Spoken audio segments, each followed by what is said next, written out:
What is up YouTube? Crafted Cars here, happy Tuesday. Now for today's video, our goal is to get our brand new PLM tucked radiator installed and our new PLM intercooler installed on our 97 Civic project here. On top of that, we're gonna have to make a few changes along the way just because it is an all new setup, and hopefully we can even start fabricating some new intercooler piping today. So really looking forward to it. Let's get started.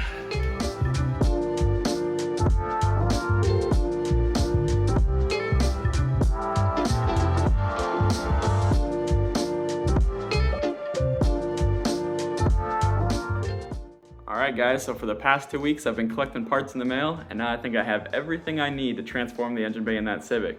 So we have our PLM radiator, our intercooler, I got some new fittings and flanges for my turbo drain line, I got some PET tape for mocking everything up. We got our 3-inch Mishimoto boost clamps, 3-inch Mishimoto couplers, we got our 3-inch intercooler piping, bent at a whole bunch of crazy angles so we can fab up something real nice.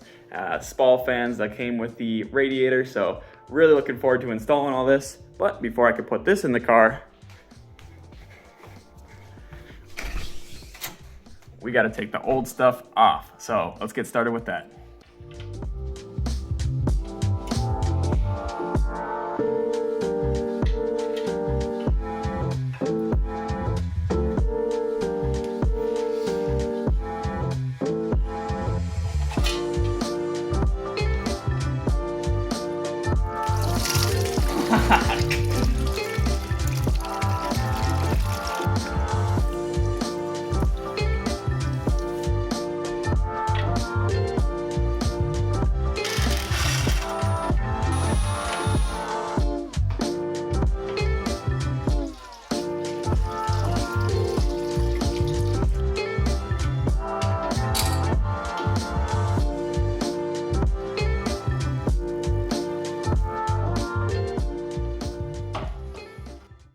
Alright guys, so now all the old stuff is taken off the car, and I spent the rest of last night doing a little bit more brainstorming on how I'm going to test fit this all and make it work.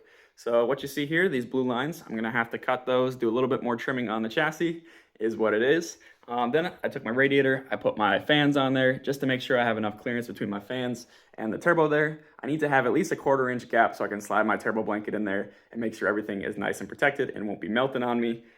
The foam tape will also help the radiator from rubbing on the intercooler and the chassis and wearing out like that. So after I do my cutting and everything, I'll go ahead and throw on my grill, cooling plate, and traction bar, just to make sure that we have no clearance or interference issues with any of that. And the traction bar is going to actually help us mount up our intercooler. So you'll see how I do that later. Yeah, so I suppose I'm ready to set up the camera and get rolling here.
Alright guys, so now our PLM backdoor intercooler and tucked radiator are officially installed.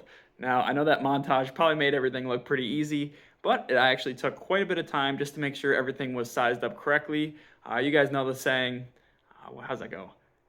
Measure twice, cut once. Yeah, I'm more of a measure once, cut 3 times kind of guy, but I think I officially got everything situated where it needs to be. But you will see when I throw the bumper on, it is a tight fit. So the foam tape kind of helps with the situation, keeps everything nice and protected. And I think it's going to do a good job sealing the air. I got foam tape all the way around the radiator up there. So all this air is going to go directly into the radiator through the grill. So that's awesome. And then any of the air that goes through this intercooler will be trapped in this pocket and pretty much forced to go through the radiator since I've got this foam tape on both sides here. So that's going to work out real slick. And as you can see, I still got clearance for my oil cooler, so that's dope. And then, like I was saying earlier, we utilized our traction bar to mount up our intercooler here. So these are, they probably look familiar to some of you guys, these are 1.5 inch exhaust clamps. So I used these in conjunction with a piece of scrap steel here, and I was able to bolt it up. I got a slight bend in there to make sure that this sits nice and flat. And yeah, so that's the basic breakdown. You guys noticed I had to do the trimming and everything. PLM does send brackets, pretty dang nice brackets with the radiator. They look like, where are those at? They look like this. I tried notching them out because I needed to basically space my radiator a little bit farther forward, but unfortunately they did not stick out far enough because my turbo is pretty far forward like that. So is what it is. I still was able to maintain my gap in there, so I'll be able to put my carbon Kevlar turbo blanket in there, and that should protect my radiator fan from melting from the hot turbo. So that's all good. Yeah, let's throw on this bumper and double check that everything fits.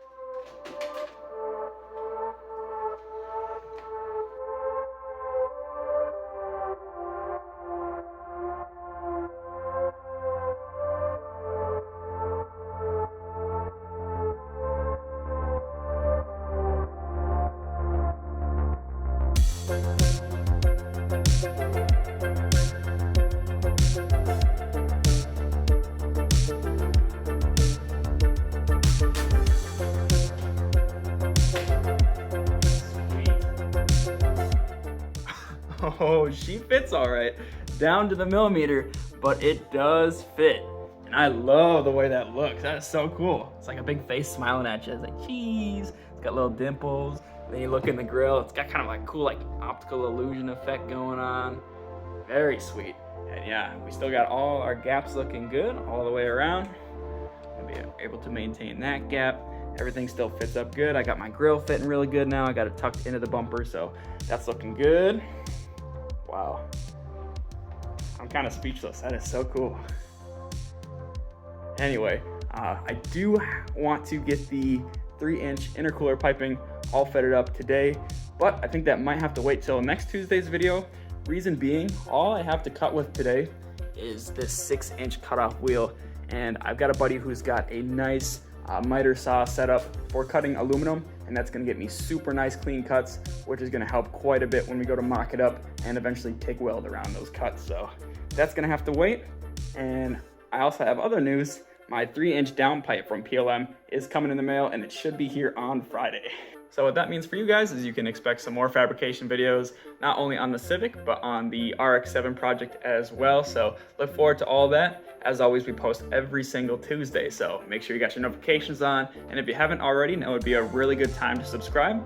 Yeah, what's really nice is it's finally warming up over here in Minnesota, so I can finally do some more body work and, you know, paint all the bare metal I just caused and fix some old 90s Honda body issues I got with this thing. So really looking forward to getting that all taken care of, getting this thing all cleaned up, getting ready for show season, track season, and just getting it back on the street. So another big update. I don't know if I mentioned this already, but April 14th, I'm going back to the dyno. Since we're changing our intercooler piping and turbo setup, always a good idea to retune your car just to make sure everything is running properly and safe. So that's gonna do it for today's video. If you guys have any questions, suggestions, or thoughts on this install, don't be afraid to leave them in the comments down below. We like to read them. And yeah, as always, thanks for tuning in to Crafting Cars, and we will see you next Tuesday.